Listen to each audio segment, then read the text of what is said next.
sawise satata lenggah. Kepiye pawartane Mundara? Pikantuk pangestu panjenengan. Kewajiban kula niti dumateng sedaya para prajurit boten wonten ingkang lewa bakar pisan.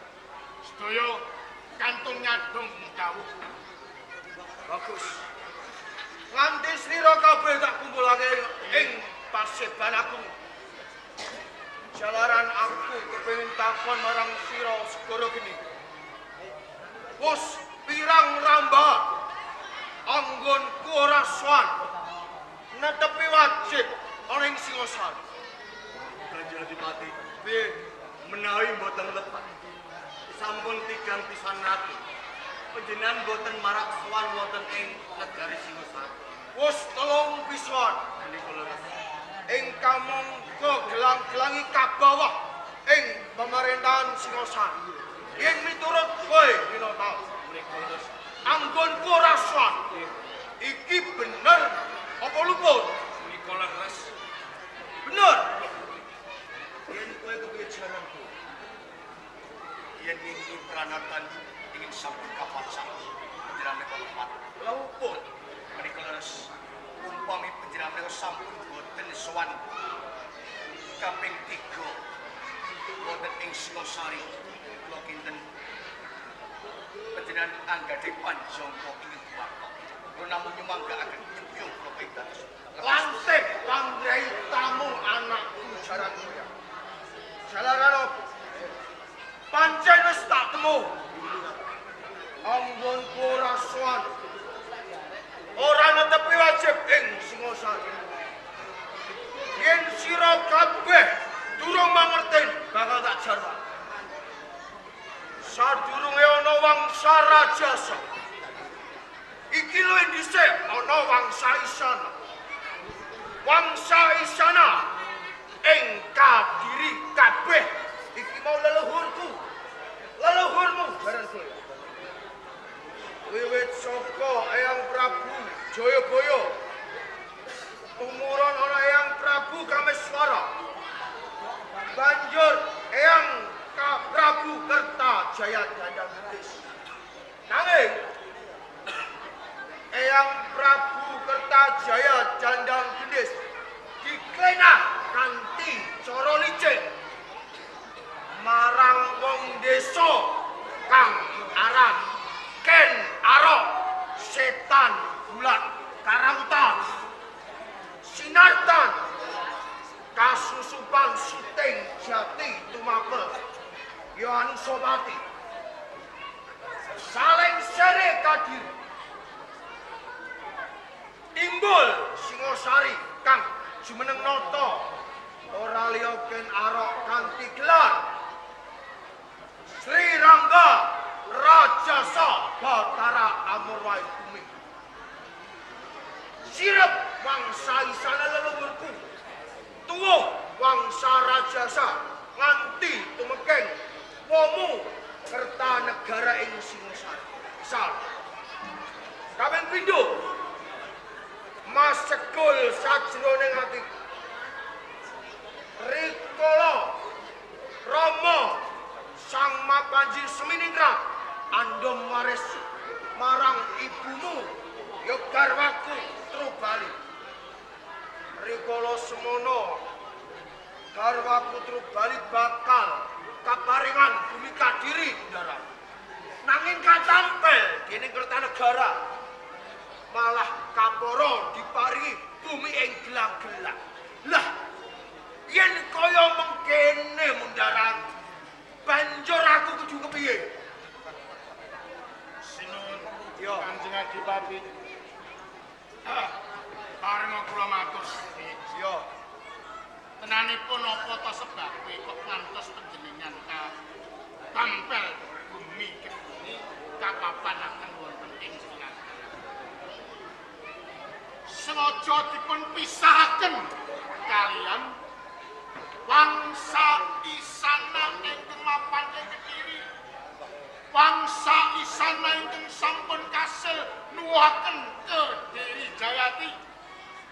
Menawi panjenengan mapan ing gelang-gelang ora sanak ora ora kadang lan tanpa kekuatan.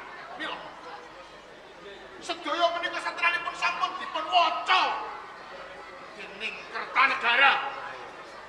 Mila menawi panjenengan ing gelang-gelang padha karo padha ing sajroning bathok senajan kumpat-kumpat senajan mencolot-mencolot ora bakal bisa apa-apa. Nanging Daran Jaya Katwa ora cukup. Jaya Katwa ngusung kekuatan memitran marang banyak wide saka Sumenep kang rikala semono wektu pasamuan Wikramayuda diseblatake marang Kertanegara. Banyak wide uga masuk latine. Mula tak rengkuh. Aku lan banyak wide dadi memitran. Dadi ranti sejombol tebu sauyon paribasane. Nyawiji dadi si kanggo ngrubuhake Singosari. Yen miturut kowe Segara Geni, anggon tumbale ing Singosari iki pas apa ora? Kula sarujuk sanget. Menawi panjenengan badhe jonggeng kawibawan wonten ing negari Singosari, Ajatpan. Jaran goyang. Yen miturut kowe kepiye? Yen to Kanjeng Rama menika kagungan Panjangga badhe ngrepahaken wonten ing Singosari. Menika sampun pas. Jalan napa? Panjangga kedah dipun jaga tanpa jinakah boten badhe kasebatan. Lan malih kento panjenengan menika boten nrimakaken perkara hak warisipun Kanjeng Ibu Trubali wonten ing gelang-gelang. Monggo sesarengan ngrebahaken wonten ing Singosari Kanjeng. Nanging kalamun peperangan dak bajutake. Tuwuh bebanten. Yen bebantene ibumu kepiye, Nger anakku? Wonten tetembungan Jerbasuki Moprabio. Cento prabiyanipun kedah Kanjeng Ibu ukur wonten ing Medan Logo. Ingkang baken Panjangga panjenengan basukinipun tumrap keluarga wonten ing gelang-gelang. Bagus. Kabeh kawula ing gelang-gelang padha sayek seka kapti manunggal nyawiji ngrubuhake Singosari. Belum sapa kae? Kula kesuwen Kanjeng.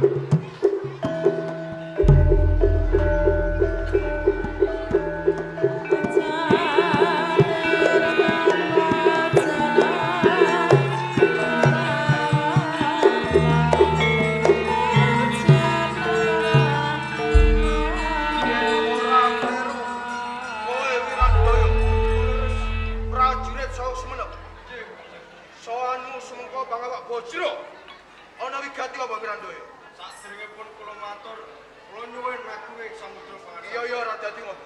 Mundi dawuh Kanjeng Adipati Banyawiji. Kula kautos kang supados nyaosaken nawala panjenengan. Enggal para ngarsa larepake. Sawanten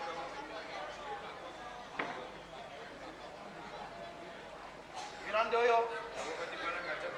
kowe aja bali ing Sumenep. Dadiya prajurit gelang-gelang. Wis lakukan dawuh. Bundaran, Segara Geni, Winotan. Ibarate wong kecuh durung garing. Wong inang durung abang. Nanging memitran wis paring namung.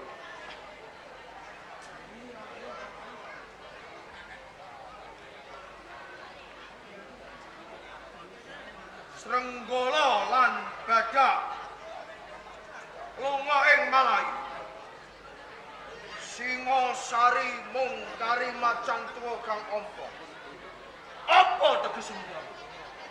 Singosari mung kari macan ompo. Bener. Tegesipun Singosari linggih. Singosari linggih.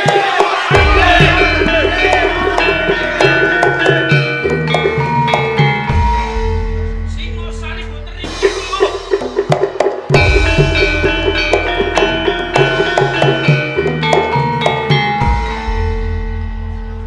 Ardaraja Sabtu paring dawuh anakku kang bagus kang jlonet. Sowanmu barengi sorake prajurit pindha hambatanku. Nanging kenging napa? Kowe nganti nyoak sorake prajurit. Apa karo Menawi kasengguh ingkang putra lepat, monggo anggenipun Rama pepundhen kula amastani. Nanging anggen kula nyuwak sedaya kawula wonten ing Kadipaten Gelang-Gelang pindhanipun hambata rubuh sami nuantenaken bilih Singosari ringkih. Katuran pirsa piye? menawi panjenengan nampi ijoane Nawala bilih Srenggala lan Badak lunga ing Malayu tubuhipun Singosari boten ringkih sinasta panjenengan mestani Singosari pindhanipun macan tuwa ingkang angka katuran pirsa tasih wonten senopati ing Singosari tuladanipun Gajah Pagon Kebarema Kensora Nambi Arya Dikala menika senopati Gul Agle wonten Singosari. Monggo menawi panjenengan badhe ngias kegiatanipun ing Singosari sakmenika ketingal utuh saha bakuh Rama Jayakatwa. Arda Raja. Senopati kuwi mau senopati rucah. Kabeh kabawah ana ing tanganmu. Senopati kang gambeng-gambeng. Tuladane kaya Atmaya Brahmana. Kebo nyabrang. Kawis ana ing Malayu. Lan kowe kudu eling. Kowe kudu mengo. Rikala kowe dadi senopati kang cineng, kang gemeh, putra samu tumetes ing Bantara. Pangarasanmu sinungging esmas. Kowe kepengin kejauhan marang garwamu ya bojomu Narendra Duta. Sayep kine Rama rasa rujuk. Nanging Rama iki duwe palilah kang gedhe. Pali mirmane Rama gedhe. Kowe tak bali lae. Nanging kowe uga tak wanti-wanti Arda Raja. Apa kowe lair? Kula tasih kemutan ingkang supados ngupadi karingkihanipun ing Singosari. Nanging Rama Jayakatwa Nanging kepiye? babar pisan Singosari boten wonten karingkihanipun awit saeka kanthi kawula Sentana minggahipun Nayaka sami nyengkuyung kegiatanipun wonten Singosari. Kowe aja goro. Kowe wis kablereng mripatmu marang ayune bojomu Narendra Dwita. Kowe wis mukti ana ing Palimirmane Kertanegara Maratmamu. Ciptamu kesasapan dening Bathara Guna pedheng limeng tanpa trinawangan. Mula aku iso bisa ndudut taukon. Lamun kowe deku-deku amari telu ana ing ambane Kertanegara nanging ora apa-apa. Rong tuamu iki bakal namtu marang kowe Arda Raja. Babagan menapa? Perang bakal tak bacutake. Nanging kalamun kowe milih madheg senopati Singosari apa gelang-gelang? Arda Raja milih Singosari kula ingkang inopaten. Belum.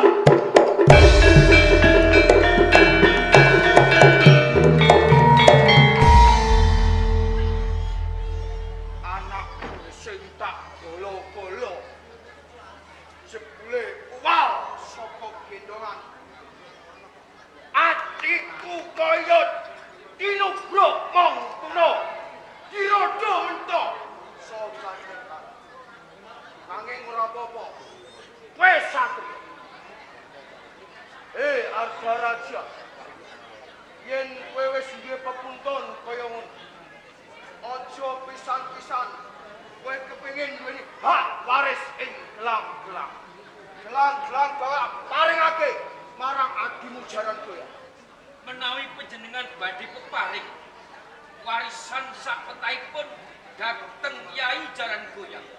Babar pisan kula boten badhe meri menawi panjenengan peparing lan Yai Jaran Goyang. Bagus. Nanging ewa semono. Dimen wong tuwa ora dikira mbang cindhe, mban ciladan. Iki tombak Yai sabu jagat. Pusaka ing gelang-gelang bakal tak paringake. Tampanono. Kae piandel kanggo madheg anggonmu dadi senopati ing Singosari. Nanging musuhmu dudu sapa-sapa. Adimu dhewe.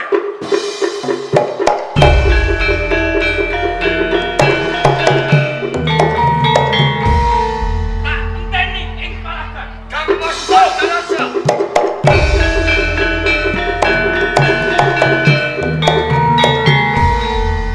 Kae satriya wangru tinggal.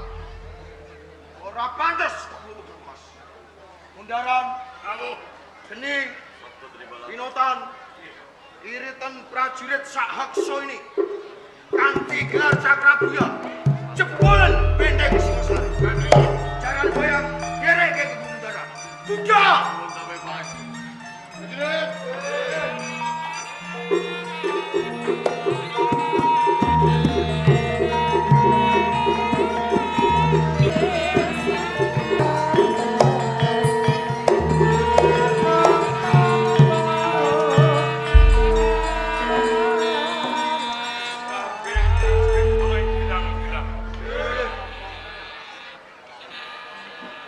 Aku entuk dawuh marang sesembanono ing dang-dang Go Kanjeng Adipati Jayakatma. Kang supaya ngirit bergadaning prajurit tumuju ana ing Singosari kota jaluk prajurit Alpin dawuh katimbalan kepiye siaganing prajurit ana ing Gilang. Panjenengan berkuatos sedaya prajurit niku sampun siaga kanthi manunggal dadi sawit. Ora usah dadak kesuwen dalan iki bakal terpasrahke lawan istami dawuh. Rotamdo! Syukur. Yesti sanjono maksana magrito kita. Danyo! Danyo! Danyo! Danyo! Danyo! Danyo! Ojo podo kaking kamera. Ino iki patlan ragen wene